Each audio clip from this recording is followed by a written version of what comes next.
this brief experience had me walking along a street, and I would come across a young boy, maybe in the age 8 to 10 range.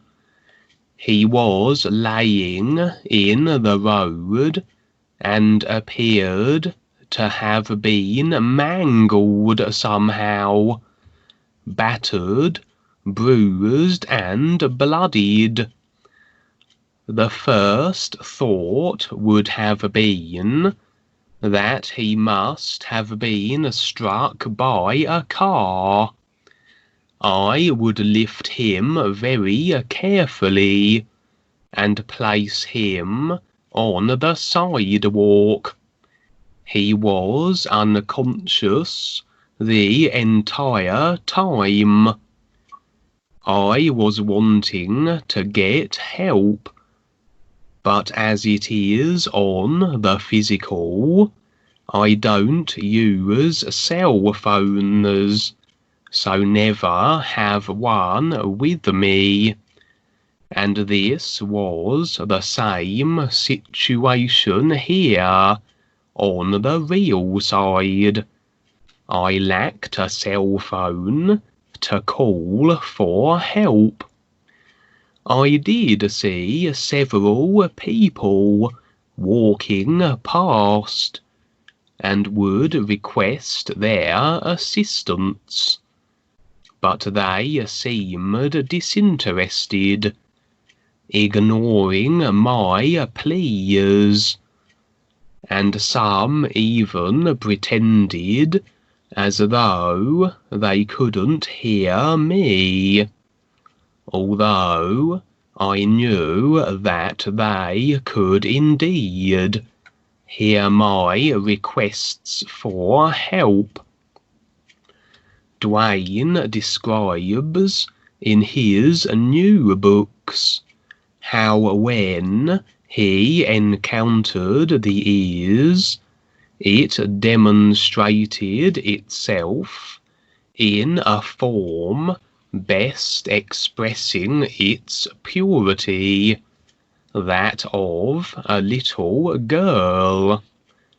I had the impression that a similar demonstration was occurring here, that I was encountering the ears expressing itself in this way, in the form of the purity that is encapsulated in the form of a child, but that it was also indicating how, in a way, it had been neglected and forgotten about by so many individuals that are in positions in life, in the simulators, but not standing real and in recognition of life itself, the true reality of the all is.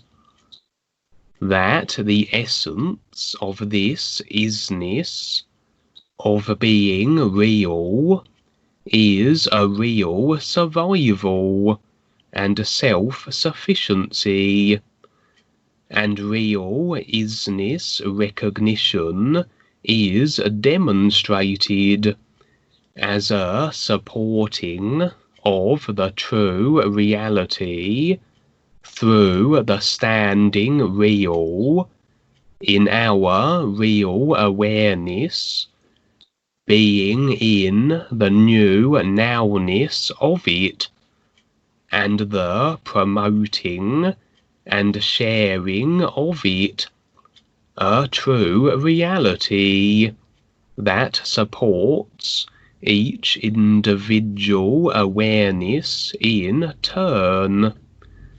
But with such a disconnect, on such a vast scale, with most people choosing to go with their personal lives, they continue to add cause and effect ideas that contribute to the demise of the all-natural environment, and an agreement to this demise that is programmed through all their 5 creational bodies, and especially the unconscious parts, the subconscious body.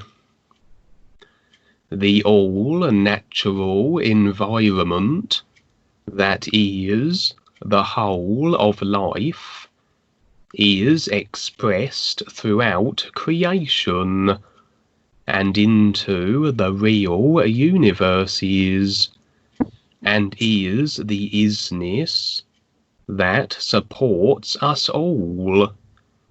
The idea then would be to stand real in the new nowness of the whole of life, this true reality of the is, that would have us no longer contributing factors to the demise of the all-natural environment, and so by that very decision to be standing real, we support the is and are in a position that makes the most sense with the whole of life. For such a new nowness being real position has us beyond cause and effect idea creations and agreements, which through the systems established here and the controlled social consciousness are distortions, and progressively worsen conditions here on this planet. The is, the whole of life, is by and large disregarded, neglected, taken for granted, and forgotten, almost abused in a way, much like the real guides, as they try to make themselves known in the awareness of everyone in creation. And the further demonstration in this experience was of the individuals passing by, quite clearly content with their personal lives, and to remain restricted in creation, satisfied and self-convinced, unaware of how they are participating in the demise of their creational simulated training ground, through their choice to remain with their personal self, their agreements, attachments, and fear-based acquiescence to the reptilian rep systems that are designed solely for control purposes, expressing no want or desire to support the true reality and recognize their real awareness, disregarding the abused and battered child in this experience, who was representing the ears, as I would attempt to get their attentions, but to no avail. Of course, the ears just is, and just like the sun shining, it wouldn't react or be concerned in any way by the choices and decisions that individuals make, as the ears is its own reality, absolute and complete, and is in no way affected by anything that is decided in the simulators, even if the simulators do implode due to agreement and decision to cause and effect ideas of restriction and distortion. And in addition, here was Dwayne's response. You're seeing it. You're seeing that side of it. You really have to pay attention to this reality. Recognizing this reality will have it demonstrate in a real side experience of it recognizing you. But most people aren't paying attention, and even after all these eons. So we have a challenge to present this. Okay, thank you. That's great, Kevin. Thank you. Thank you. Yeah, this kid, he's like, represents the purity and the sincerity, and how coming down to the creation worlds, how it's taken advantage, how it's abused, how it's, and the real guides coming in and trying to present this. It's a big challenge, and it's not going to be popular here, you'd say.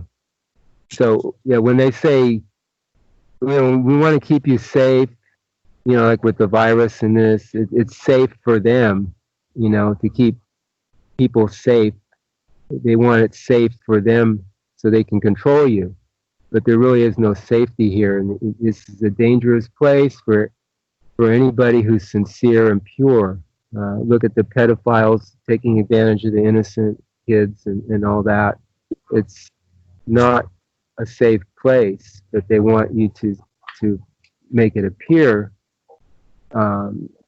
that it's safe, because they're the ones that are keeping you safe, supposedly. But it's safe for them, not for, if you're real with what's really going on in creation, it's actually a dangerous place. And the more people that agree to something that more real and makes sense, the less dangerous you could say it would be. But it's still, there's still forces at work. The influence is always there. The supreme deceptor. There's always something ready to infiltrate something pure and sincere and that makes sense. So in that respect, it's always going to be dangerous.